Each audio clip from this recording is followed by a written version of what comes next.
They were losing. Then a single human drop pod changed everything. The defense grid flickered and died as another wave of plasma artillery struck the planetary shield generators. Commander watched from the command bunker as his last line of protection crumbled like wet sand. The massive holographic display showed the enemy fleet in stark red dots, over 3,000 ships strong, descending toward Prime like a swarm of metallic locusts. Shield generators 4 through 7 are offline, reported Lieutenant, her usually steady voice cracking with exhaustion. They had been fighting for 18 standard hours without rest.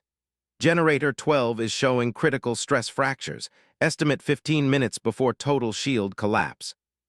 His 4 arms moved across the command console with practiced efficiency, rerouting power from non-essential systems to the remaining generators.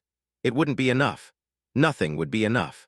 The Dominion had brought their full might to bear against and the numbers were simply overwhelming.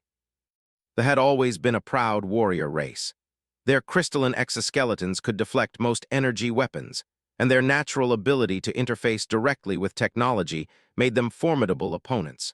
But pride and natural advantages meant nothing when facing an enemy that outnumbered them 50-1. "Sir, incoming transmission from the Galactic Defense Coalition," announced communications officer from his station. "Admiral of the fleet." "Put him through." The holographic projector shimmered to life, revealing the imposing figure of Admiral. The scales were a deep blue-black, indicating his advanced age and wisdom among his people. His 3 eyes focused on with what could only be described as regret. "Commander," the Admiral's voice carried the weight of defeat. "I bring grave news. The Coalition forces at 7 have been eliminated. They used some kind of new weapon, something that disrupted our neural pathways. We lost 17 fleets in a matter of hours." Felt his secondary heart skip a beat. 7 had been their fallback position, where the combined might of 5 different species was supposed to make a final stand. If that force had fallen, then Prime was truly alone. "Admiral, what about the human expeditionary force? Weren't they supposed to rendezvous with your fleet?" His middle eye closed, a sign of deep sorrow among his people. "The humans? We lost contact with them 3 days ago. Their last transmission indicated they were investigating strange energy readings near the Void Nebula. We must assume they too have fallen to the advance." The command bunker fell silent except for the constant hum of failing generators and the distant rumble of explosions on the surface. The humans had been their last hope. Despite being a relatively new species to the galactic community, they had shown remarkable ingenuity in combat situations. Their unpredictability had won several crucial victories against in the early stages of the war. "Commander," his voice cut through his thoughts. "Surface batteries report massive landing forces deploying. They're not even waiting for the shields to fall completely. Estimate 60,000 ground troops with heavy armor support." Straightened his imposing frame. Even in defeat, a warrior would die with honor. "Signal all defense units. We fight to the last warrior. Show these invaders what it means to face the sons and daughters of Prime." The next few hours blurred together in a haze of desperate combat reports and tactical adjustments. The ground forces fought with the fury of the desperate, but for every soldier they killed, 10 more took their place. The enemy's dark exoskeletons seemed to absorb energy weapons, and their weapons could punch through even reinforced crystal armor. "Sir," sensor operator Al suddenly straightened at his station. "I'm detecting something strange. A single object approaching from the outer system. It's small, maybe the size of a fighter craft, but the energy signature is unusual." "Scout." "Negative, sir. The signature doesn't match any known technology. In fact," Al's compound eyes widened. "Sir, I think it might be human." Moved to the sensor station, his 4 arms dancing across the controls to bring up a detailed scan. The object was indeed small, roughly cylindrical, and moving at incredible speed. But what caught his attention was the energy pattern. It was chaotic, almost random, completely unlike the ordered signatures of technology. "It's definitely human design," confirmed who had joined them at the sensor station. "But sir, it's just one ship. What could a single human vessel accomplish against the entire fleet?" Before could respond, the object suddenly changed course, diving directly toward the planet's surface. But instead of landing in a safe area behind lines, it was heading straight for the largest concentration of forces. "By the crystal ancestors," whispered, "it's not a ship, it's a drop pod. The human drop pod screamed through Prime's atmosphere like a meteor of pure determination. Unlike the sleek, energy-efficient designs favored by most galactic races, the human pod was a brutal cylinder of reinforced metal and ceramic armor. It shed pieces of its heat shielding as it plummeted, leaving a trail of burning debris that confused tracking systems. The pod's target was the central command spire of the ground forces, a towering structure that had been erected within hours of the initial landing. The alien architects had built it to be impregnable, with overlapping shield generators and automated defense systems. It was the nerve center of the entire planetary invasion. As the pod entered the lower atmosphere, proximity alarms throughout the command structure began screaming. Anti-aircraft batteries swiveled to track the incoming object, filling the sky with streams of plasma fire. But the human pod seemed to dance between the energy beams with an almost impossible agility for something its size. General, or the invasion commander, watched the approaching pod from his command chamber with growing irritation. The humans were supposed to be extinct, wiped out in the destruction of their expeditionary fleet. Yet here was clear evidence that at least one had survived. "Intensify fire," he ordered through the bioneural link that connected all forces. "I want that pod vaporized before it reaches the surface." But the pod continued its descent, weaving through the anti-aircraft fire with moves that conventional tactics. At the last possible moment, retro thrusters fired with enough force to crack the pod's outer hull, slowing its descent just enough to avoid total destruction on impact. The pod struck the command spire with the force of a small asteroid, punching through 3 levels of reinforced armor before finally coming to rest in the main tactical center. Emergency lighting cast eerie shadows through the smoke and debris as soldiers cautiously approached the crumpled cylinder. For a moment, nothing happened. Then the pod's access hatch exploded outward with such violence that it decapitated the nearest warrior. Through the smoke stepped a figure that seemed too small to have caused such destruction. The human was female, though her gender was hidden beneath layers of battle-scarred armor that looked like it had been assembled from a dozen different sources. Her helmet was a fusion of human engineering and alien technology, with multiple sensor arrays and targeting systems grafted onto its surface. In her hands was a weapon that no had ever seen before. She moved with a fluid grace that spoke of countless hours of combat training, but there was something else in her movements, something that made the soldiers hesitate. It was the way she held herself, the complete absence of fear in her posture. She looked at the assembled enemy forces not with terror or desperation, but with the cold calculation of a predator sizing up prey. "Well," she said, her voice carrying clearly through the tactical center's acoustics, "this is awkward. I was aiming for the detention level." The soldiers opened fire simultaneously, filling the air with streams of plasma energy that should have reduced any living being to constituent atoms. But the human was no longer where she had been standing. She moved like liquid lightning, her strange weapon spitting coherent beams of energy that seemed to pass right through armor as if it were made of paper. 3 soldiers fell before the others realized what was happening. The human's weapon wasn't using plasma or particle beams like every other energy weapon in the galaxy. It was firing something else, something that interacted with matter in ways that violated several known laws of physics. "Fascinating," General or observed through his command link. "The weapon appears to be utilizing controlled quantum tunneling to bypass our armor's molecular structure. Primitive, but effective." The human continued her deadly dance through the tactical center, leaving a trail of fallen in her wake. But she wasn't just killing randomly. Every shot was precisely placed to damage critical systems. Within minutes, the command spire's communication arrays were offline, cutting the ground forces off from orbital support. As more reinforcements poured into the chamber, the human did something unexpected. She stopped fighting and raised her hands in apparent surrender.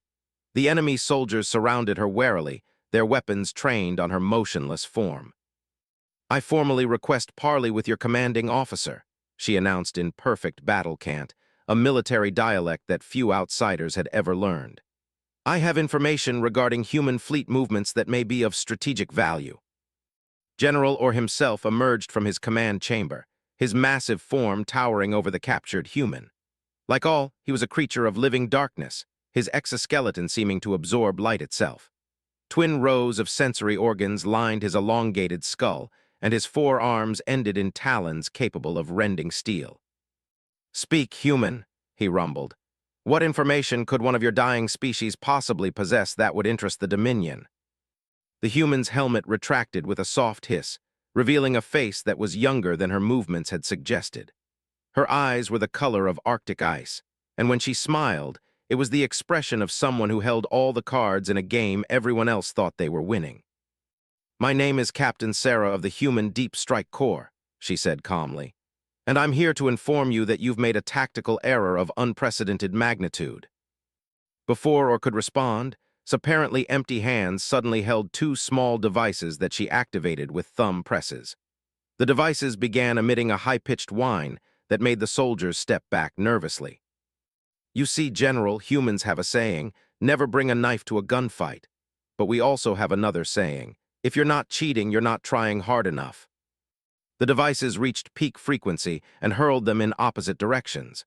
They struck the chamber walls and adhered with magnetic force, their whining becoming a steady pulse that seemed to resonate through the entire structure.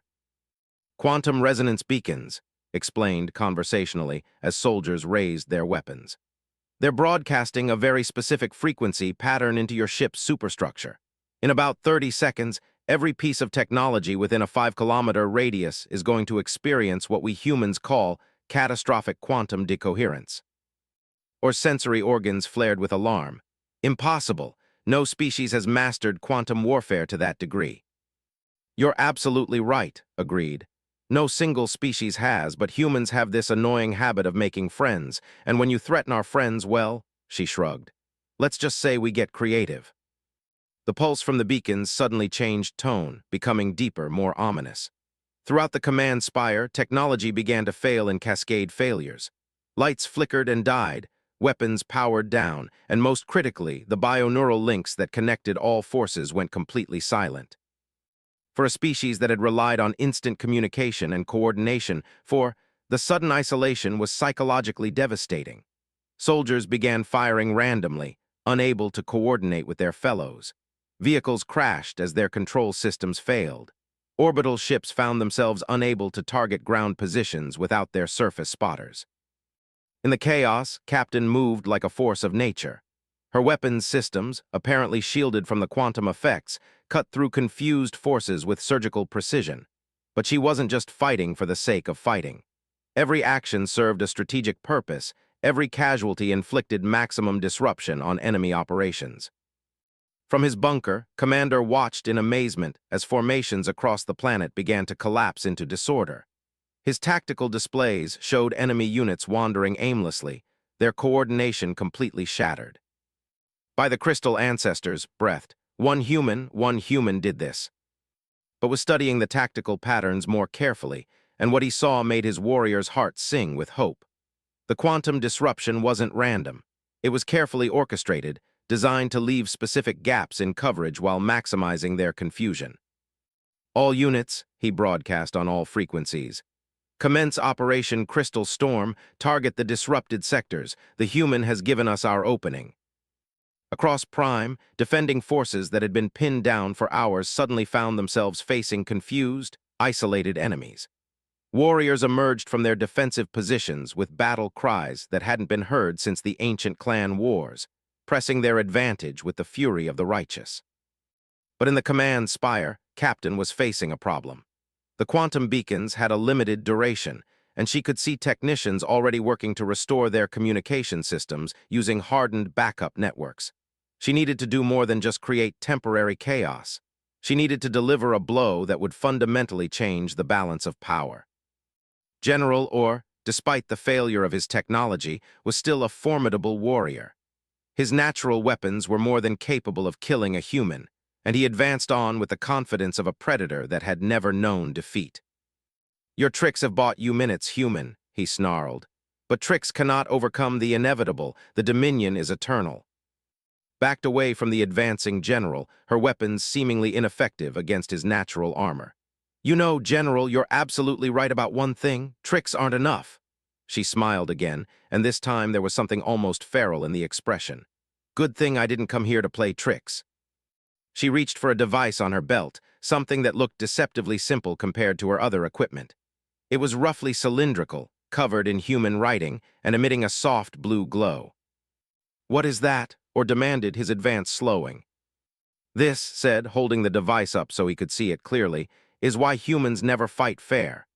She twisted the top of the cylinder, and the blue glow intensified. "It's a quantum entanglement transmitter keyed to every human ship in this star system." Or's sensory organs flared in alarm. "There are no human ships. We destroyed your entire fleet." "You destroyed the ships you could see," corrected. "But humans have been fighting wars for thousands of years before we ever left our home planet. We learned a long time ago that the best weapon is the one your enemy doesn't know exists." She activated the transmitter, and suddenly the space around Prime lit up with new contacts as dozens of ships dropped their stealth fields simultaneously. They weren't the massive dreadnoughts favored by most galactic navies.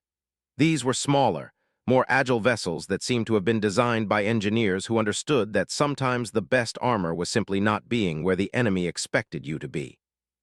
The human fleet moved with a coordination that put even bio-neural networks to shame. Ships that had been hiding in asteroid fields, behind planetary moons, and even within the gas giant's atmosphere emerged to attack the surprised fleet from every direction at once. But the real surprise came when the ships opened fire. Instead of conventional weapons, they launched what appeared to be simple projectiles.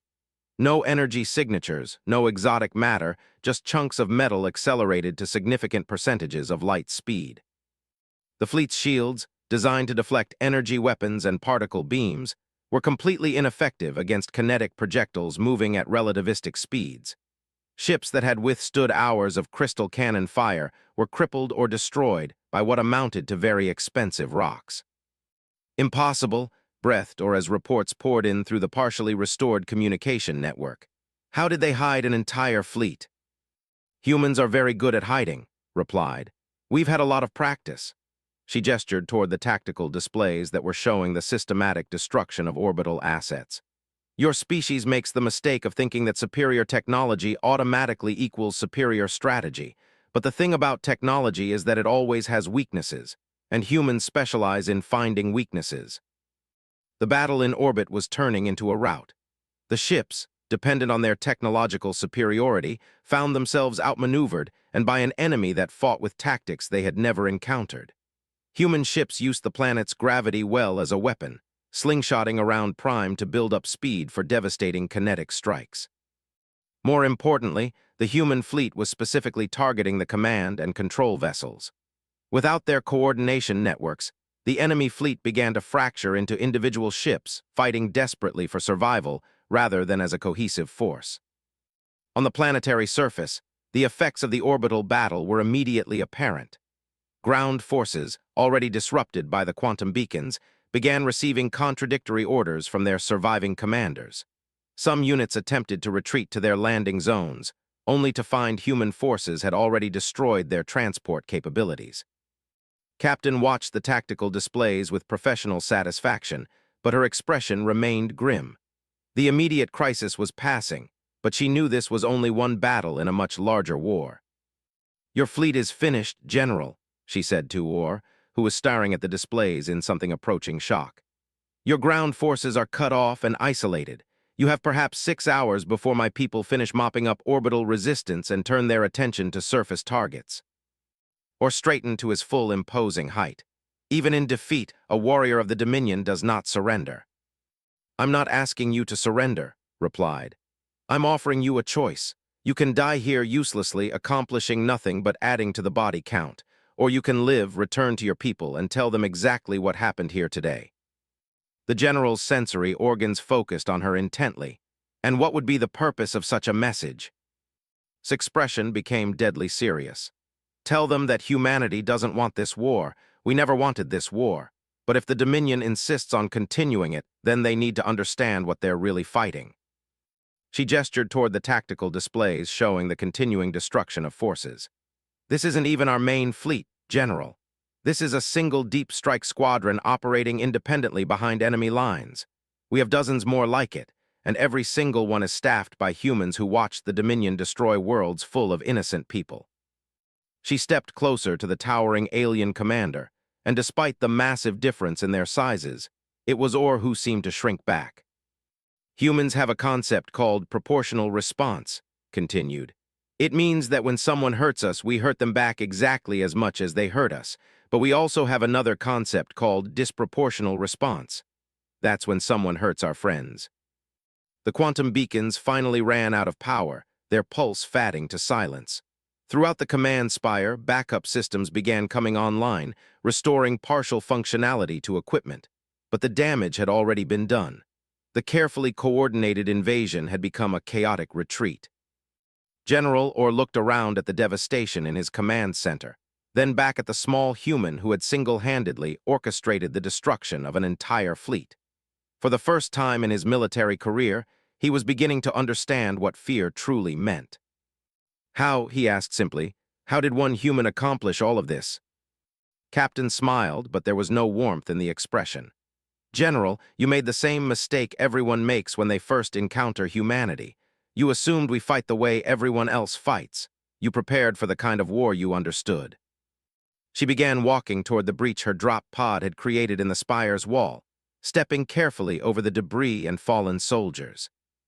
But humans don't fight fair wars, General. We fight human wars. And the most important thing you need to understand about human wars is this: we don't just defeat our enemies. We make sure they never want to be our enemies again. As she reached the breach, turned back one final time. Your evacuation transports will be allowed to leave unmolested, but only if they depart within the next 4 hours. After that, my people will consider any remaining forces to be legitimate military targets. She activated some kind of personal transport device, and a small human shuttle appeared outside the breach, its side door sliding open. Remember, General, she called over the sound of the shuttle's engines. When you report back to your superiors, make sure you tell them exactly what happened here. Make sure they understand that this was just one human with one ship and one squad of support personnel. The shuttle pulled away from the spire, leaving General Orr alone among the ruins of what had been, just hours before, an unstoppable invasion force. Around him, his surviving officers worked frantically to coordinate the evacuation of their remaining forces. But Orr knew that the real defeat wasn't tactical or strategic. It was psychological. The Dominion had built its empire on the assumption of its own technological and military superiority. Today, a single human had shattered that assumption so completely that it would take generations to rebuild. As he watched the last ships flee Prime's orbit, General Orr realized that the war had fundamentally changed. The Dominion was no longer fighting a collection of primitive species struggling for survival. They were fighting humanity. And humanity, as he was beginning to understand, fought wars in ways that no other species had ever imagined. The Dominion High Command assembled in the crystalline chambers deep beneath the surface of Prime, there at the center of a galaxy-spanning empire. The chamber itself was a testament to engineering, its walls carved from living crystal that pulsed with bioluminescent energy. Around the central dais, the 12 of the Dominion stood in their ceremonial armor, their forms casting long shadows across the chamber floor. General Orr knelt in the center of the circle, his once proud form diminished by the weight of defeat. His report had been transmitted ahead of his arrival, but they demanded to hear the account in person. The bioneural networks that connected every mind across the empire hummed with tension as billions of citizens listened to the impossible tale. "Speak," commanded N, his ancient voice carrying the authority of 3 centuries of conquest. "Tell us again how a single human vessel destroyed the invasion fleet." Orr's secondary hearts hammered against his as he began his account once more. Each word felt like a betrayal of everything the Dominion represented, but he had sworn an oath of truth that bound him more deeply than fear. The human vessel was designated as a drop pod. It carried one operative designation, Captain Sarah. Her mission parameters appeared to be deep strike disruption using quantum resonance technology. The youngest of the assembled commanders stepped forward. His armor bore the scars of a dozen conquered worlds, and his voice carried the impatience of youth. "You expect us to believe that one primitive human defeated our finest tactical minds." "The human was not primitive," Orr replied carefully. "Her weapons technology was unlike anything in our databases. The quantum tunneling effects bypassed our armor's molecular structure completely. More significantly, her tactical approach was unprecedented." Another, ancient whose exoskeleton bore witness to the very first conquests of the Dominion, gestured for silence. Elaborate on these tactics, General. How does one being disrupt an entire planetary invasion? Or activated his personal projector, filling the chamber with holographic displays of the battle. The assembled watched in silence as the data streams showed the systematic collapse of their forces. The human did not attempt to fight our forces directly, or explained. Instead, she targeted our communication and coordination systems. The quantum beacons she deployed created a cascade failure that isolated our units from the bioneural network. The chamber fell silent except for the ambient hum of the living crystal walls. To a species that had relied on perfect coordination the concept of fighting while isolated was nearly incomprehensible. Without the network, or continued, our forces became vulnerable to the counterattack, but the true devastation came from orbital space. The hologram shifted to show the hidden human fleet emerging from concealment. 12 ships materialized as if from empty space, their stealth systems so advanced that even Dominion sensors had failed to detect them. Impossible, breathed Lan, the master of Dominion naval strategy. Our sensor networks are absolute. Nothing larger than a fighter craft could remain hidden. The human ships were not larger than fighter craft by our standards, Orr admitted. But their design philosophy appears to prioritize stealth and speed over traditional armor and firepower. They used kinetic weapons almost exclusively. The hologram showed the devastating effectiveness of the human kinetic strikes. Ships that had withstood years of conventional warfare were crippled by simple projectiles moving at relativistic speeds. Their targeting was surgical, Orr explained. They specifically eliminated our command and control vessels while leaving the bulk of our fleet intact but uncoordinated. The result was total tactical collapse within 6 standard hours. And studied the tactical displays with the expression of someone trying to solve an impossible puzzle. These humans, their previous encounters with our forces showed none of this sophistication. How do you explain this discrepancy? The human operative claimed that their previous engagements were not representative of their true capabilities, Orr replied. She indicated that humanity had been deliberately concealing their technological advancement and tactical doctrine. The implications of this statement rippled through the chamber like a shockwave. The Dominion's entire strategy had been based on the assumption that they faced a collection of primitive species using inferior technology. If humanity had been hiding their true strength, then every calculation about the war's outcome was suspect. What else did this human tell you? Demanded. Or hesitated, knowing that his next words would fundamentally change how the Dominion viewed the conflict. She said that the engagement at Prime was conducted by a single deep strike squadron. She claimed humanity possesses dozens of such units, all operating independently behind our lines. The chamber erupted in a cacophony of bioneural static as the assembled attempted to process this information. If the human was telling the truth, then the Dominion was not fighting a desperate defensive action by primitive allies. They were facing a coordinated military campaign by a species that understood warfare in ways they had never encountered. Came a new voice from the chamber's entrance.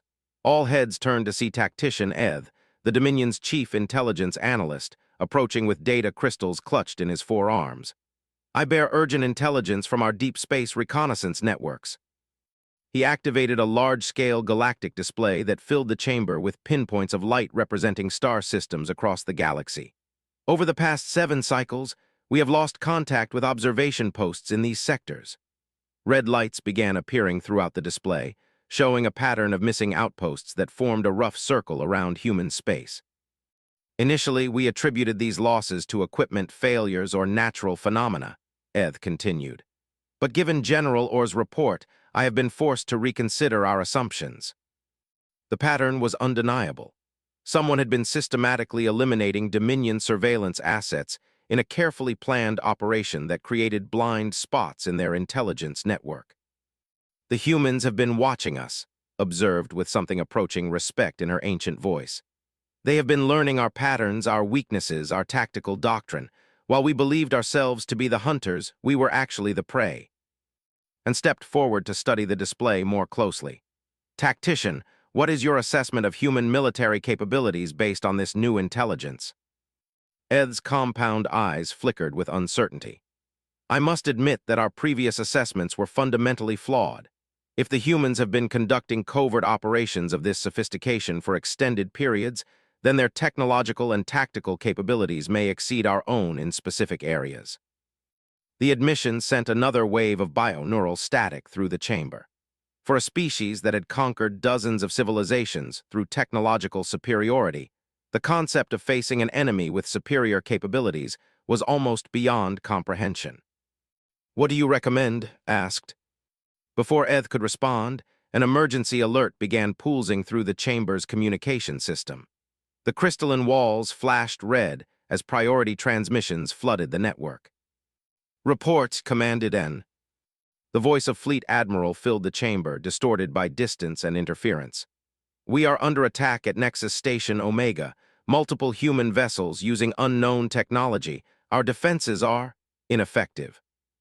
The display shifted to show Nexus Station Omega, one of the Dominion's most heavily fortified installations. The massive structure served as both a military command post and a manufacturing center, capable of producing an entire fleet's worth of vessels in a matter of months. Through the static-filled transmission, they could see human ships moving around the station like predatory fish. These were not the small stealth vessels from Prime. These were larger, more aggressive designs that seemed to have been built specifically for assault operations. "Admiral, report on enemy strength and composition," ordered Lan. "Estimate 20 vessels, ranging from frigate to heavy cruiser equivalent. But their weapons. They are using some form of directed energy that passes through our shields as if they do not exist." On the display, they could see sections of the massive station simply disappearing as human weapons struck them. It was not the explosive destruction typical of conventional warfare, but rather a more fundamental dissolution, as if the matter itself was being convinced to stop existing. "Impossible," breathed Eth. "No known technology can achieve selective molecular disassembly on that scale. The humans appear to have weaponized quantum mechanics in ways we never considered," observed. "They are not simply using superior technology. They are using technology based on entirely different scientific principles." The transmission from Nexus Station, Omega, suddenly cut to static, leaving the chamber in ominous silence.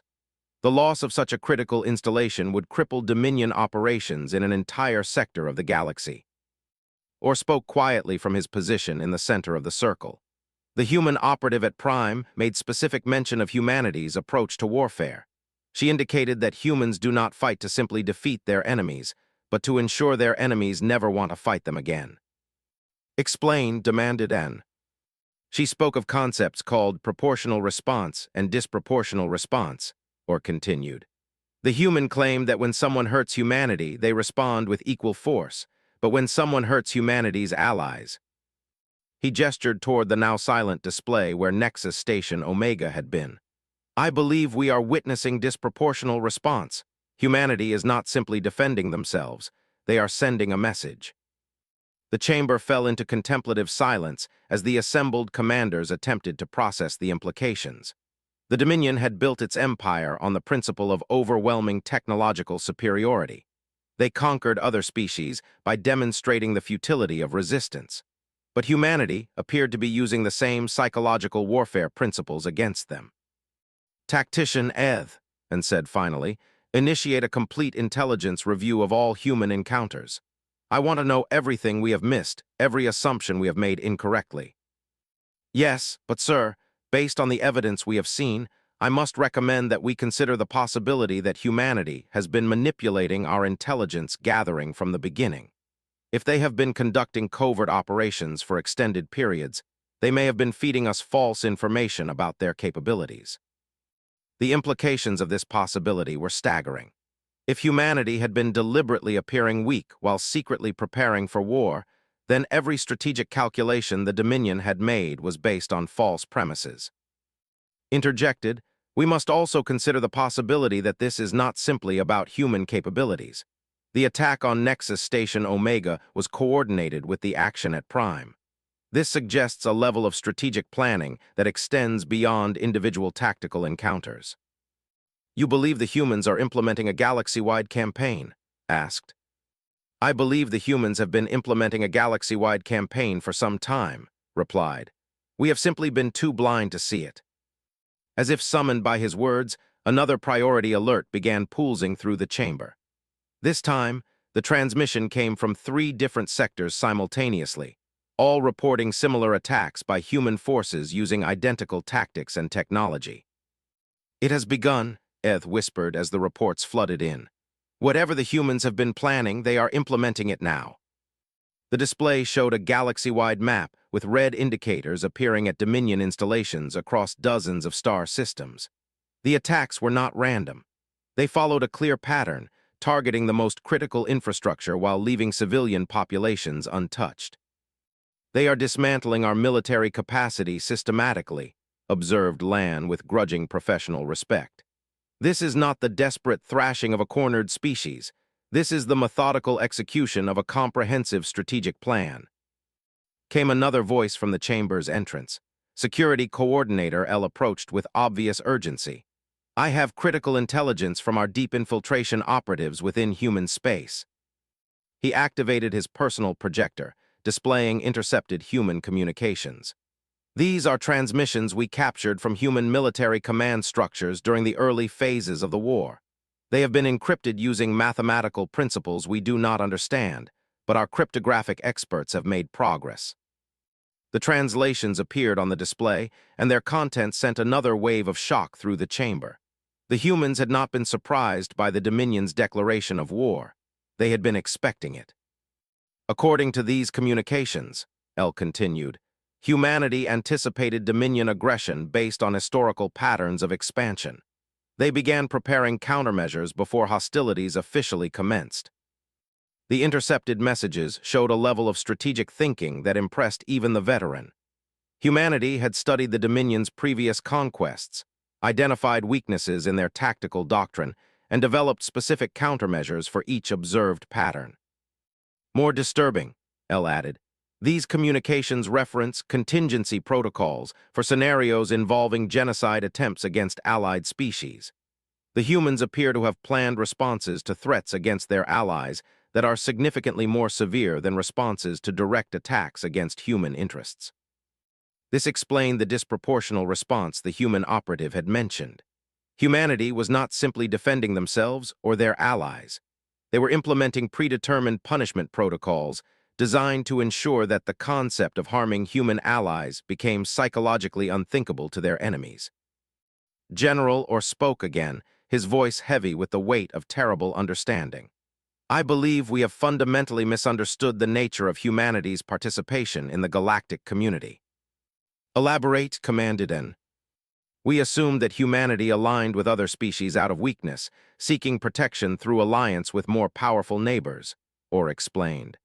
But the evidence suggests the opposite. Humanity aligned with other species to protect them from threats they could not handle themselves. He gestured toward the tactical displays showing the systematic dismantling of Dominion infrastructure. Humanity is not the junior partner in the Galactic Defense Coalition. They are the apex predator, and the coalition exists to prevent them from needing to demonstrate that fact. The chamber fell into stunned silence as the implications of this revelation settled in. The Dominion had not declared war on a collection of primitive species supported by their members. They had declared war on a species that had chosen to appear primitive in order to maintain galactic stability. If this assessment is correct, said slowly, then our invasion of coalition space was not an act of conquest, it was an act of suicide. The assembled stood in contemplation as reports continued to flood in from across the galaxy. Human forces were appearing everywhere simultaneously, striking at targets with surgical precision while demonstrating technological capabilities that exceeded anything the Dominion had encountered.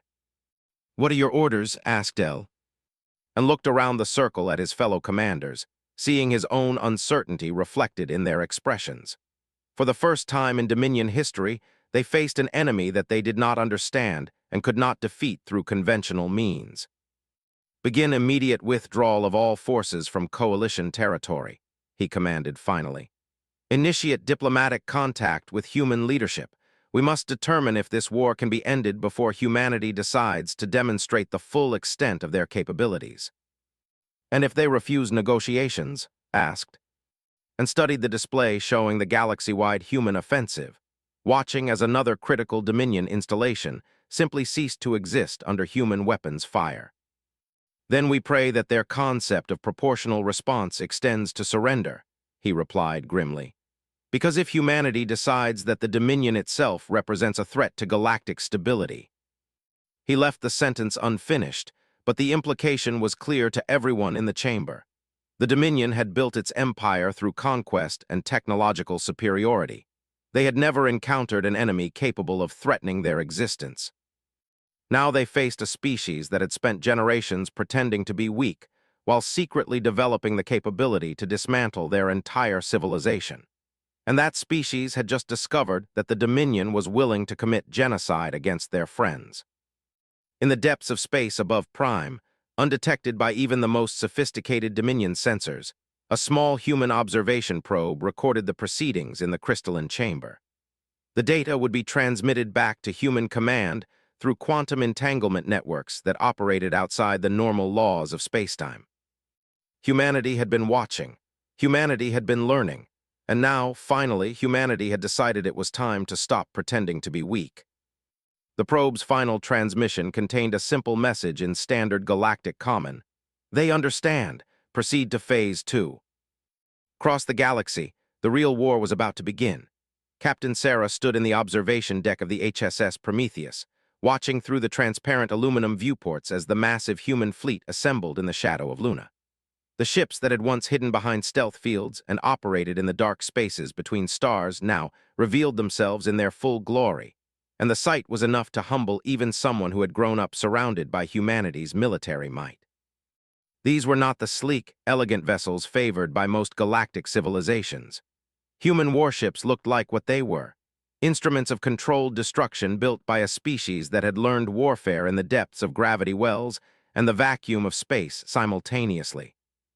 Each ship bore the scars and modifications of actual combat experience, their hulls studded with sensor arrays, weapon mounts, and defensive systems that spoke of an engineering philosophy based on brutal practicality rather than aesthetic considerations.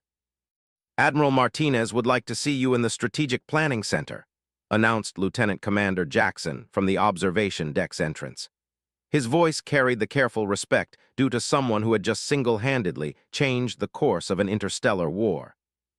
Turned from the viewport, her ice-blue eyes reflecting the distant stars. How many ships do we have assembled so far?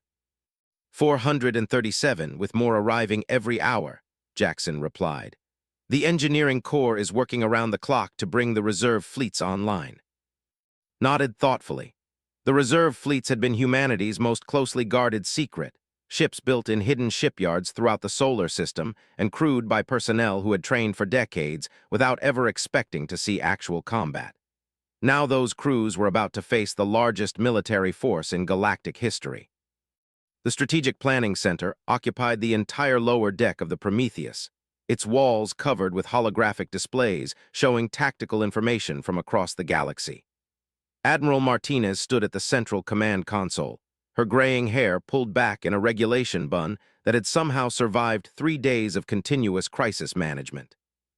Captain, the Admiral's voice carried the exhaustion of command, but her eyes were alert and focused. Your action at Prime has exceeded all expectations. The Dominion is in full retreat across 7 sectors. That was just the opening move, Admiral replied. General Orr was intelligent enough to recognize that we were sending a message. The question is whether the Dominion leadership is intelligent enough to understand what that message means.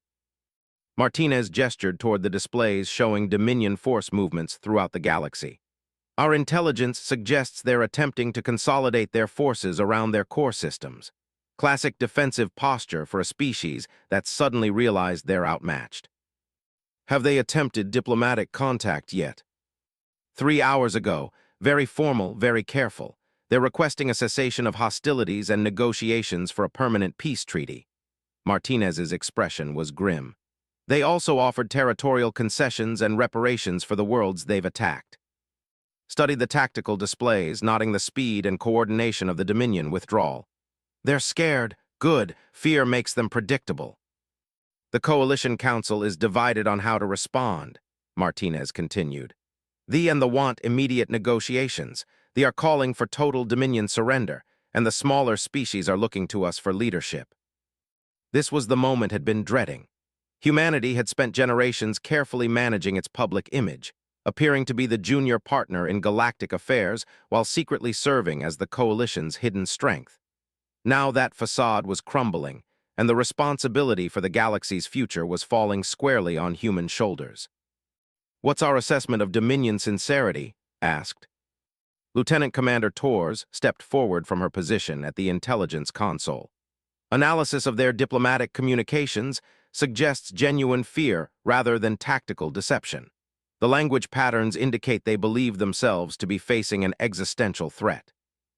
"Because they are," replied bluntly. "The question is whether they understand the scope of that threat." She moved to the central display, manipulating the controls to show the galaxy-wide pattern of human military assets. For the first time in human history, their true strength was being revealed, and the scope of their preparation was staggering. "We've been planning for this war since first contact with the 70 years ago," explained to the assembled officers. "Every diplomatic mission, every cultural exchange, every trade agreement has been gathering intelligence and positioning assets for this moment." The display showed hundreds of human facilities throughout the galaxy, hidden bases and observation posts that had been constructed under the cover of civilian operations. Manufacturing centers disguised as research stations, weapons testing facilities built inside asteroid mining operations, and entire fleets assembled in the outer reaches of uninhabited systems. "My God," breathed Commander Hayes from his position at the tactical station.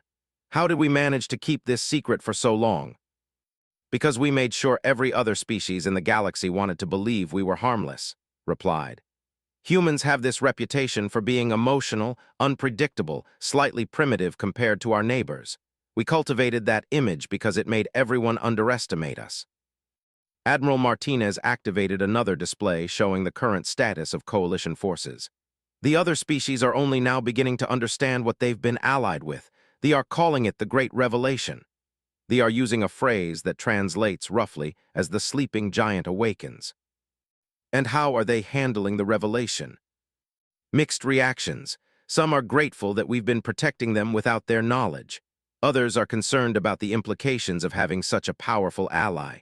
A few are questioning whether we've been manipulating galactic politics all along." Considered this carefully. The transition from secret protector to acknowledged superpower was always going to be difficult, but it was necessary. The Dominion's aggression had forced humanity's hand, revealing capabilities that could no longer be hidden. "Admiral, I recommend we proceed with Operation Checkmate," said finally. "The Dominion needs to understand exactly what they're facing, but more importantly, the galaxy needs to see that human power comes with human restraint." Martinez raised an eyebrow.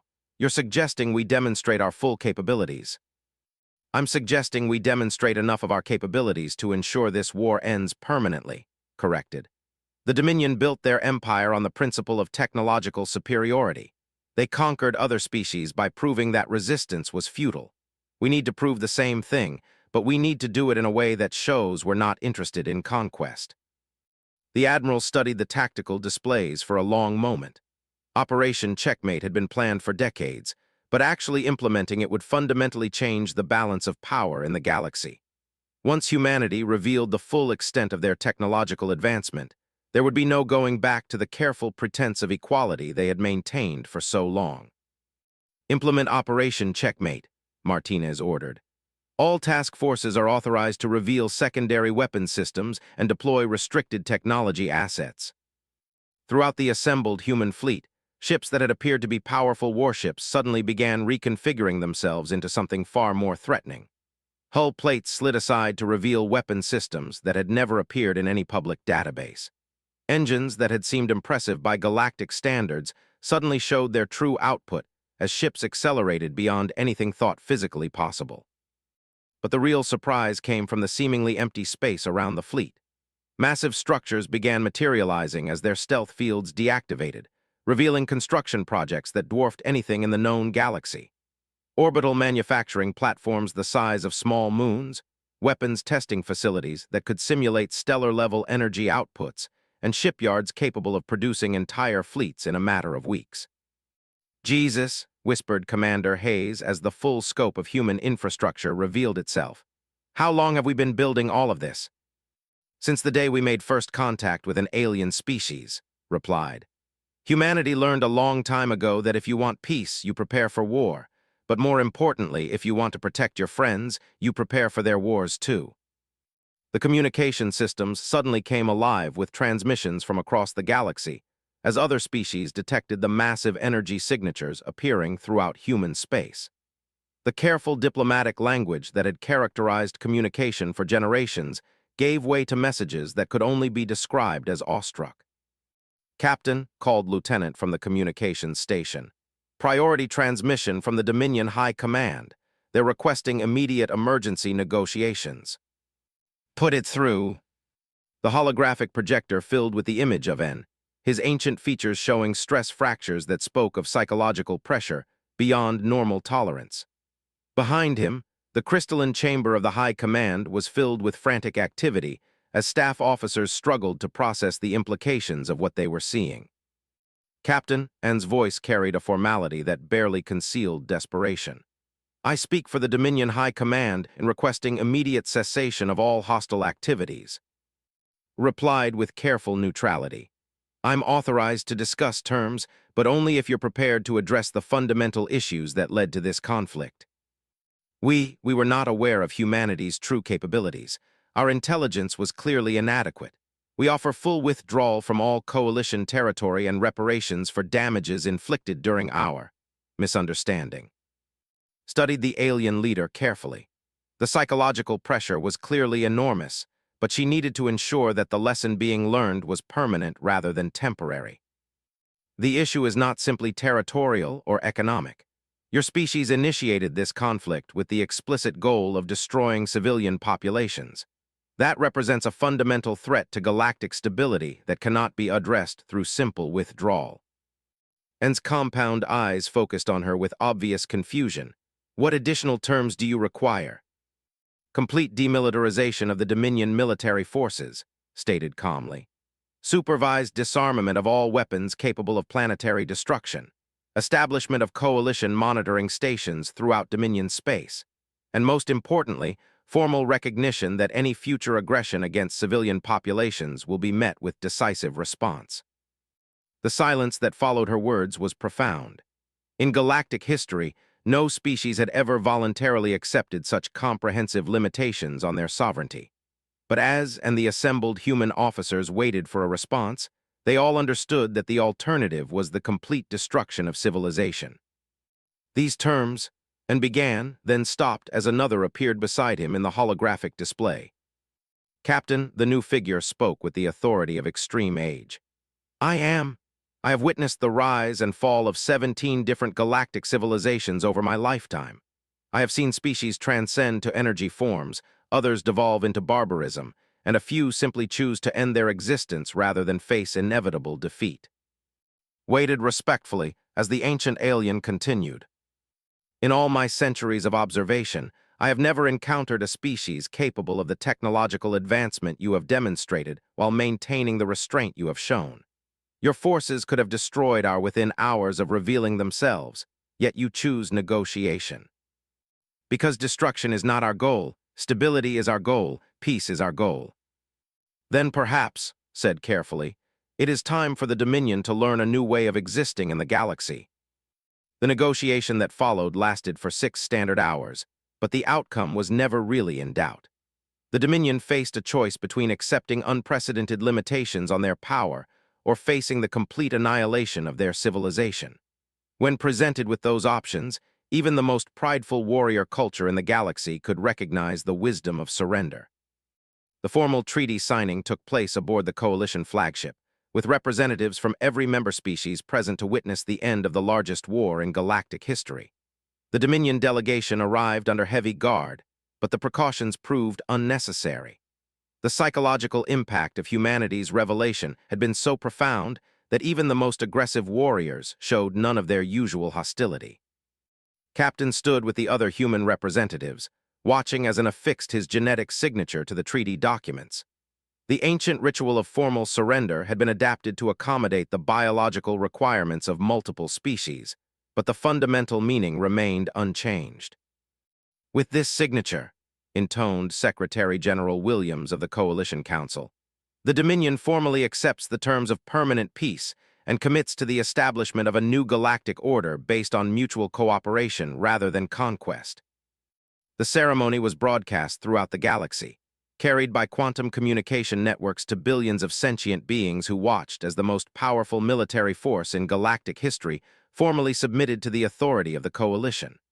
But more importantly, they watched as humanity demonstrated that overwhelming power could coexist with restraint and wisdom. In the weeks that followed, human technology began appearing throughout Coalition space as the careful pretense of technological equality was finally abandoned. Medical advances that had been secretly tested on human populations were shared with other species, extending and curing diseases that had plagued the galaxy for. Manufacturing techniques that had been developed in hidden facilities revolutionized industrial production, ending resource scarcity for every Coalition member. But perhaps most importantly, the galaxy began to understand what humanity had been protecting them from all along. As Dominion archives were opened for Coalition inspection, the true scope of their planned genocides became clear. Entire species had been marked for extinction, their worlds designated for strip mining operations that would have sterilized planets throughout the galaxy.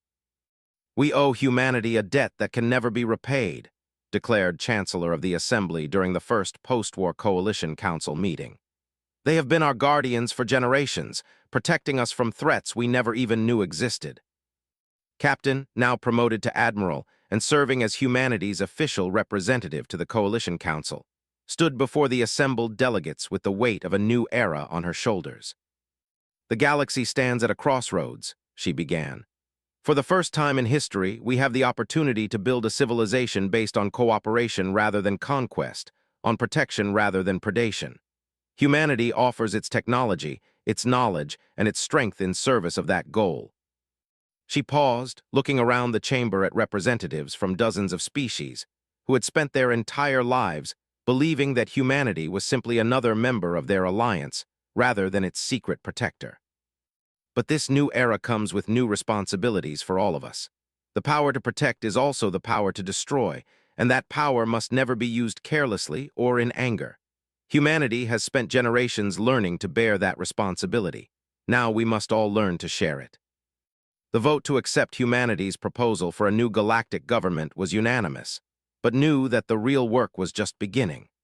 Building a lasting peace would require the same careful planning and patient execution that had characterized humanity's secret war preparations.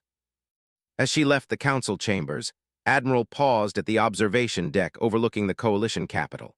Below her, representatives from dozens of species worked together on plans for a future that none of them could have imagined just months before. In the distance, human ships maintained their patrol patterns, no longer hidden but still vigilant. Because knew, as every human commander knew, that the galaxy was a dangerous place. There would always be new threats emerging from the dark spaces between stars, new challenges that would test the strength of their carefully constructed peace. But for the first time in generations, humanity wouldn't face those challenges alone. The secret guardians had finally revealed themselves, and in doing so, they had gained something more valuable than any weapon. Partners who understood that true strength came not from the power to destroy, but from the wisdom to choose protection over conquest. The age of hidden guardians was over. The age of open cooperation had begun.